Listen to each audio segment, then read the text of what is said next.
Welcome to మాలిన్ kitchen. ఈ రోజు అయితే మనం సగ్గు బియ్యం, శనగపప్పు, పచ్చెనగపప్పు ఇవన్నీ వేసుకొని సేమియా వేసుకొని పాయసం చేసుకున్నామండి। పండగ స్పెషల్ చాలా చాలా టేస్టీ సూపర్ గా ఉంటదండి। బెల్లం వేసుకొని చేసుకున్నాం, చాలా బాగుంటది। మీరు తప్పకుండా ట్రై చేయండి। పాయసం పిల్లలైనా పెద్దవాళ్ళైనా ఎవరైనా తినొచ్చండి, అంత బాగుంటది। ఈ రెసిపీ నచ్చితే లైక్, షేర్, కామెంట్, సబ్స్క్రైబ్ చేయండి మర్చిపోకండి। మీ ఫ్రెండ్స్ కి షేర్ చేయండి। వీడియో చూడాలంటే నోటిఫికేషన్ ఆన్ చేసుకోండి। వీడియో అయితే పూర్తిగా చూడండి। వీడియోలో ఎలా చేసామో పాయసం 50 లైక్ అండి, తప్పకుండా లైక్ చేసి ఫుల్ వీడియో చూసేయండి। చాలా చాలా టేస్టీ సూపర్ గా ఉంది, చూసారండి।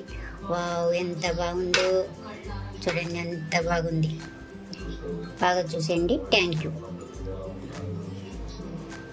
మనం ఒక గిన్నె తీసుకోవాలండి। తీసుకొని ఈ గిన్నెలోనే మనం ఈ కప్పుతో ఒక కప్పు నిండా బెల్లం వేసుకుంటున్నానండి। బెల్లం ఇందులో వేసుకోవాలి। అలాగే మనం నీళ్ళు కూడా వేసుకుందాం, ఒక అర గిలాసు వేసుకొని జస్ట్ కరిగిస్తే చాలండి। మనం కరిగిస్తే చాలు।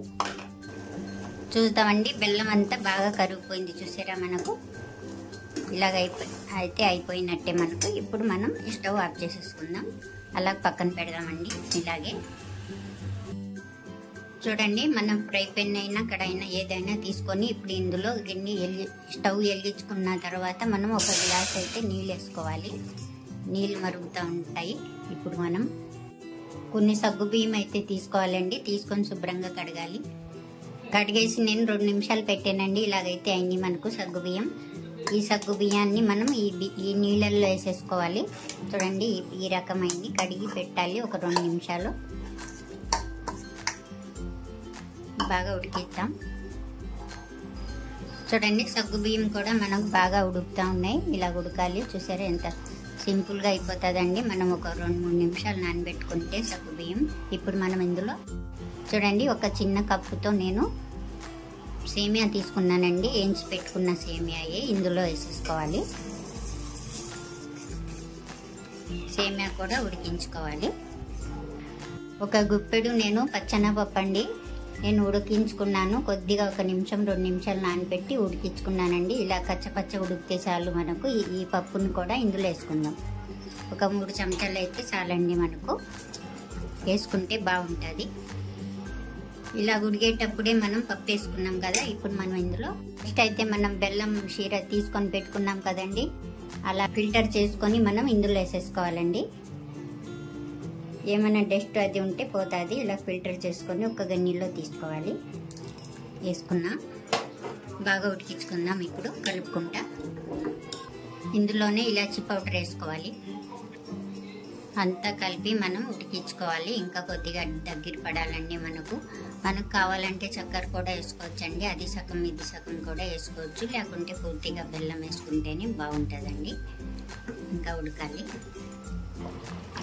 చూడండి, ఇంకా ఉడకాలి। ఇప్పుడు మనం ఇందులో పాలపొడి అండి, ఒక 2 చెంచాలు పాలపొడి నిండా వేసుకుంటున్నానండి, ఇందులో వేసుకోవాలి। వేసుకొని మనం బాగా కలిపేసుకోవాలి। అలాగే నేను పక్కన కొబ్బరి, జీడిపప్పు, బాదం పప్పు, కిస్మిస్ అన్నీ వేయించానండి, వేయించి పెట్టాను స్టవ్ మీద। అవి ఇందులో వేసేసుకోవాలి, నెయ్యితో పాటు వేసుకోవాలి। 2 చెంచాలు నెయ్యి వేసుకున్నాం, ఇది కూడా మనం బాగా కలిపేసుకున్నాం। ఇలాగైతే మనకు బాగా ఉడికిపోయింది, చూసారా పాయసం।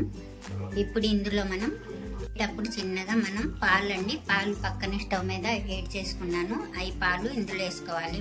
మనకు బాగా కలిపేసుకోవాలి। స్టవ్ అయితే ఆఫ్ చేసేసుకోవాలండి। ఇంకా కావాలంటే మనం పాలు వేసుకోవచ్చండి, గట్టి పడుతుంది, ఇలాగైతే సరిపోతుంది। గట్టి పడిన తర్వాత మనం కొన్నైనా వేసుకుని అయిపోయింది స్టవ్ అండి। ఎంతో సింపుల్ గా అయిపోయే పండుగ పాయసం అయితే రెడీ అయిపోయింది। ఈ పాయసం నచ్చితే లైక్ చేయండి।